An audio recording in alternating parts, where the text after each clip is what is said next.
Olá e bem-vindos a mais uma edição de Beyond. Hoje, rodeados por um ambiente ligado intimamente ao ambiente, estamos num hotel sustentável, mas mais à frente temos algumas informações que poderão ser úteis. Connosco hoje a Carolina Bianchi, da startup Mudatuga, e qual não seria o melhor lugar do que estarmos num hotel sustentável. Carolina, muito bem-vinda, muito obrigado por ter aceitado o nosso convite. Obrigada eu pelo convite. Como é que alguém formado em biologia, uma área geral dentro daquilo que é o funcionamento dos ecossistemas, dos seres vivos, decide que o meu caminho é a preservação do ambiente e dos recursos naturais? Uau, que pergunta profunda, Marta. Obrigada por me receberem. Obrigado. Eu acho que desde criança eu sempre gostei muito do tema da preservação, mas o tema dos resíduos, ele teve assim uma transversalidade na minha vida. Então, eu vivi em vários países e quando eu estava cá em Portugal, eu tô cá em Portugal há 4 anos, e quando eu comecei a ver que os portugueses não estavam tão habituados a separar os resíduos, eu tenho esse propósito de vida, eu quero ajudar, e eu fiquei um bocado em dúvida se seria uma startup, seria uma ONG, se seria um projeto, como é que seria? Mas eu acho que a biologia e a gestão de resíduos, a compostagem são totalmente interligadas. Vem de uma realidade, tirou a sua formação de base em São Paulo, no Brasil, uma grande metrópole que tem tantos habitantes quase como Portugal. Portanto, como é que funcionava, por curiosidade, a questão da separação dos resíduos num contexto completamente diferente do que é o português? Depende muito. Então, na minha realidade em São Paulo, porque assim, eu sempre digo que São Paulo tem imensas realidades, né? No prédio onde eu vivi sempre houve separação de resíduos, sempre houve o resíduo reciclável, recolhido separadamente do resíduo comum, né, do indiferenciado. Na minha casa, eu comecei a fazer vermicompostagem em 2010. Então já faz 11 anos, estava no primeiro ano da biologia e eu soube da compostagem. Agora, não dá para eu dizer que essa é a realidade de toda a gente em São Paulo. São Paulo é uma cidade plural. Existem bairros que são mais privilegiados que outros, obviamente, então eu tive essa sorte de sempre poder contar com a coleta de resíduos recicláveis. E no Brasil ainda existem lugares que nem saneamento básico tem. Então, eu acho assim, a minha São Paulo foi uma São Paulo em que o resíduo sempre foi separado. Uma realidade muito heterogénea. Olhando então para esta questão da compostagem, a vossa missão passa por conseguir, por meio da compostagem, aproveitar até o último caroço de azeitona. Sim. Como é que isto se transporta para uma linguagem ainda mais terra a terra? Como é que a compostagem funciona, para aqueles que não conhecem o processo? Bom, então a compostagem basicamente é a reciclagem de resíduos orgânicos. Da mesma forma que a gente pode reciclar o plástico, a gente pode reciclar os nutrientes. Ela passa pela degradação da matéria, assim, não quero entrar em grandes detalhes de ligações químicas, etc. Mas o que a gente basicamente faz é pegar os nutrientes que estão nos alimentos, nos restos de alimentos, transformar num estado em que ele possa ser reabsorvido pelo solo. É basicamente, em vez de a gente desperdiçar, a gente recicla. E essa reciclagem pode acontecer de várias formas. Pode ser com a ajuda das minhocas, pode ser ajuda das bactérias termófilas, com a ajuda de alguns fungos. Pode ser até um processo mais mecânico também, com alguns compostores elétricos. A compostagem em Portugal, já temos alguns municípios que estão a atribuir aos munícipes pequenos contentores para que possam fazer essa separação das cascas de batatas, de vegetais, também os restos de alimentos. Como é que vê esta aposta dos municípios na compostagem feita especificamente por cada um deles? Eu acho excelente. Porque assim, foi feito um estudo em 2019 que já mostrou que em Portugal a compostagem ou a recolha seletiva de biorresíduos não é viável no país todo. Então a compostagem descentralizada, ou seja, comunitária, doméstica, vai ser sempre uma aliada muito forte da recolha seletiva. Agora, eu acho super importante que os municípios façam isso. Só que o que a gente notou na Mudatuga, e essa é uma das coisas que a gente tem tentado trabalhar com as câmaras, etc., é nem toda a gente tem espaço ou um jardim para colocar o compostor grandão. Então o que a gente tem feito é trabalhar com um método que chama Bokashi, que veio do Japão, e são contentores mesmo pequenitos assim, de 12 litros, e que qualquer pessoa pode ter dentro de um apartamento. E a gente queria que as câmaras distribuíssem compostores para quem vive em apartamento também, para quebrar um pouco o mito do odor, ou da dificuldade, ou da necessidade de espaço para compostagem. A Mudatuga tem percorrido aqui um conjunto de etapas, faz parte, é a lógica das startups. Como é que estamos neste momento? Eu sei que vocês muito recentemente, e estão ainda num processo de não digo saída, mas quase próximos da saída da incubação. Vocês estiveram ligados a este programa Startup Voucher 2019-2022. Como é que foi este processo? Como é que está a ser? Está a ser incrível. Com certeza, sem o apoio do Startup Voucher, seria impossível a gente concretizar a Mudatuga.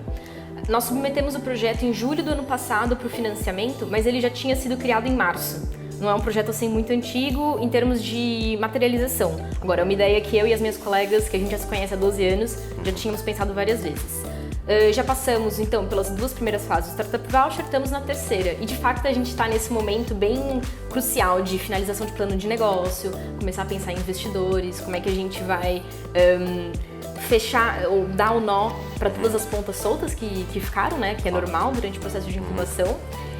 Só que uma das coisas que a gente está muito empolgado, não sei se vocês viram, mas é que a gente acabou de ganhar o Climate Launchpad de Portugal. Já lá íamos.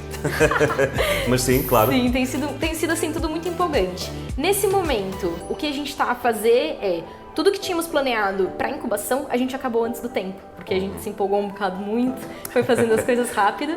E o que a gente está a fazer agora é tentar encontrar parceiros e investidores para a gente criar o nosso próprio compostor. Quando começou a Mudatuga, a gente não tinha achado que ia fazer um compostor nosso. Nós achávamos que ia ser um projeto muito focado em uma startup de educação. Que hoje em dia é uma coisa que as pessoas acham que não funciona, mas funciona muito, existem vários exemplos. Claro, até porque a sua formação de base e experiência está muito ligada a essa educação ambiental. Sim, eu me sinto mais confortável. Claro. A parte business da coisa é a parte que eu aprendo todos os dias, li muitos livros, tenho conversado com muita gente para me capacitar. Claro. Essa parte mais business agora que foi o que levou a gente a tentar criar o nosso próprio compostor. E a gente já tem o mockup, já tem algumas ideias, já sabe como é que ele vai ser. Agora o que a gente está tentando com essas competições todas é encontrar quem vai ser o nosso parceiro para concretizar isso, porque aí a gente vai precisar de dinheiro, pessoas que tenham conhecimento de materiais, etc. Antes de irmos ao prémio, vamos falar precisamente sobre essa questão importantíssima do investimento. Como é que estão a sentir o pulso aos prováveis ou possíveis investidores? Já têm assim um perfil de quem poderá ser um futuro investidor? Nós tínhamos algumas ideias e o que a gente tem pensado, na verdade, é que nós queremos manter o bootstrap o máximo que a gente puder. Enquanto a Mudatuga pudesse manter sem investimento, esse seria o ideal.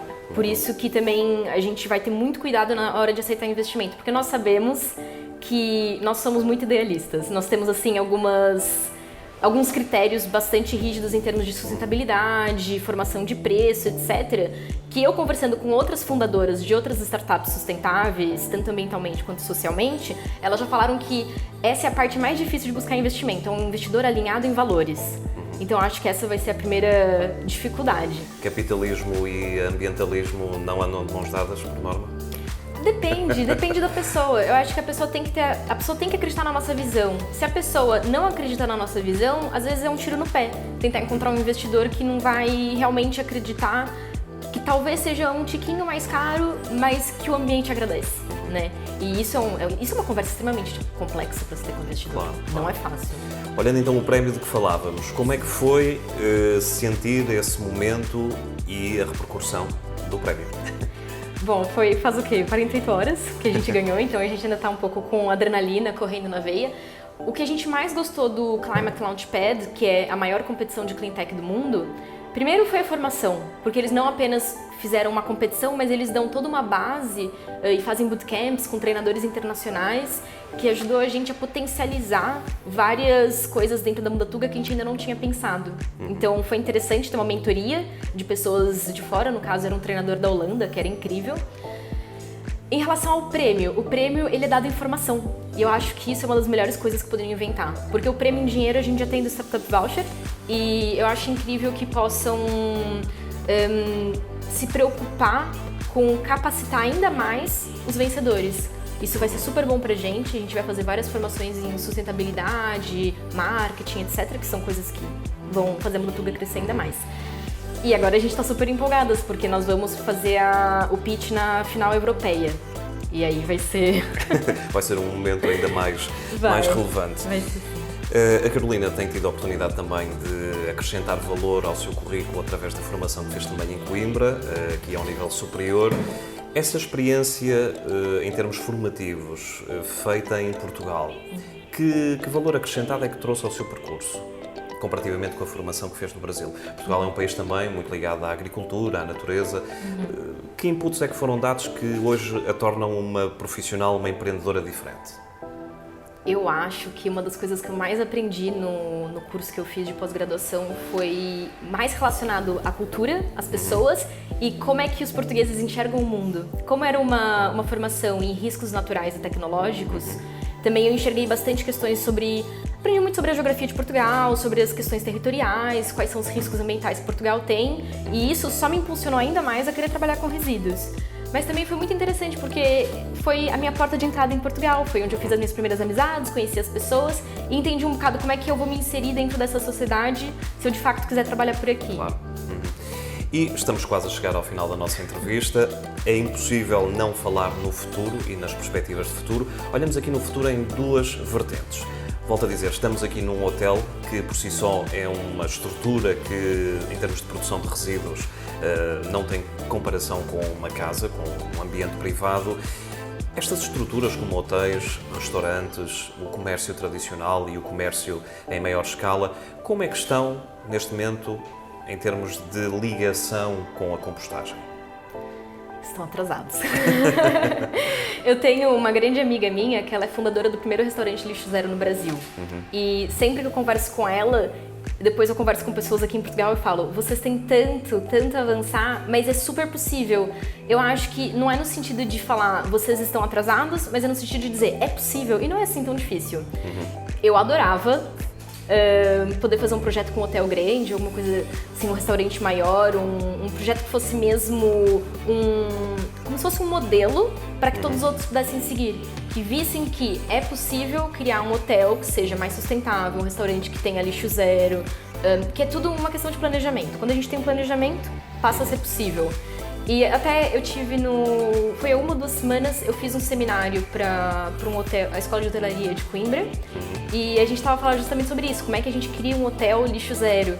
E foi bem interessante, tinham vários estudantes de turismo e todos eles ficaram muito interessados na Mudatuga e, nossa, será que a gente consegue aplicar a compostagem num hotel, reduzir os resíduos, etc. As pessoas ficaram bastante interessadas. E o futuro próximo da Mudatuga? Quais são os próximos passos? Bom, de momento, a gente vai começar com a revenda de alguns equipamentos de compostagem, enquanto o nosso não fica pronto, porque é um processo que demora, né? Criar um equipamento novo do zero é trabalhoso e demora tempo. Enquanto isso, a gente vai investir ainda muito em educação ambiental. A gente quer criar o primeiro curso online digital de sustentabilidade em Portugal. No Brasil já existe, em outros países já existe, em Portugal ainda não. Então, tudo que a gente puder trazer para cá, nós vamos trazer para cá. Então a gente já começou a roteirizar isso, está muito alinhado. Agora vão ser também em agosto as gravações do curso. Qualquer pessoa vai poder se tornar ninja da compostagem, como a gente disse na Mudatuga. E também fazer muitas parcerias com o máximo de entidades que a gente puder para espalhar a palavra da compostagem. A gente quer que as pessoas estejam muito prontas, tanto para a mudança de legislação, que vai acontecer no final de 2023, tanto para quando o nosso compostor estiver pronto, todo mundo já saber quem é a Mudatuga e por que aquele compostor tem valor. Sabe, não é um produto que chega no mercado sem o mercado estar pronto para ele. Claro. E uma pergunta que se impõe, até já se teria imposto no início, este Mudatuga, o que é que significa e porquê a escolha deste nome? Ele tem 2 significados. O primeiro deles foi muda, de mudança, porque a gente queria mudar Portugal. A gente queria, quando nós criamos a Mudatuga, eu, a Luana, o José, Pedro e a Júlia, nós queríamos que fosse uma startup de impacto. Assim, mas um impacto terremoto, não fosse um pequeno impacto. A gente tinha muita ambição em termos mais sociais até do que financeiros. A gente estava entrando com uma proposta de mudança. Depois, com o tempo, a gente ficou repetindo tanto o nome que a gente percebeu que, na verdade, também a gente estava plantando uma semente. Então, era uma muda, no sentido de uma planta pequenina, uma Mudatuga. Era uma plantinha portuguesa que vinha para florescer e que ainda ia ter que crescer muito. E a gente teria que aprender muito ainda para chegar no nível de desenvolvimento de uma oliveira centenária, por exemplo. E que daqui a 1 ou 2 anos estejamos aqui a falar já com resultados fantásticos. Carolina, muito obrigado, foi um gosto tê-la connosco. Muito sucesso para a Mudatuga e voltamos a ver-nos em breve. Sim, Até muito lá. obrigada a vocês pela entrevista. Quanto a si, encontro marcado numa próxima edição de Beyond, não esquecendo que a revista On Startups está disponível através da plataforma Issue, por isso não perca mais uma edição. Até lá.